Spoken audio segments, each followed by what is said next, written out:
Welcome সকলকে আজকের প্রধান সংবাদ শিরোনাম দেখার জন্য। ডক্টর ইউনূসকে সতর্ক বার্তা দিল ভারত। জুলাই সনত নির্বাচন নিয়ে তাসনিম জারার হুঙ্কার। গণভোট নিয়ে জামায়াতের আলটিমেটাম, কি ভাবছে বিএনপি? অবহেলার জবাব এলাকাবাসী দেবে, বললেন ব্যারিস্টার রুমিন ফারহানা। শিক্ষকদের উপর পুলিশের লাঠিচার্জ, আহত অন্তত 110 জন। কাদিয়ানীদের বিরুদ্ধে মহাসমাবেশের ডাক হেফাজতের। 73 সালে বাবাকে সংসদে যেতে দেননি শেখ মুজিব, বললেন রুমিন ফারহানা। গুপ্ত রাজনীতি নিয়ে সরকারকে এবার তারেক রহমানের বার্তা।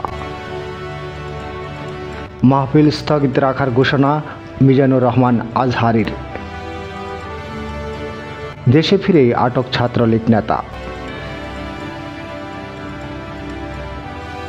দক্ষিণ কোরিয়ায় মার্কিন রণতরী, ক্ষোভে ফুঁসে উঠছে কিম।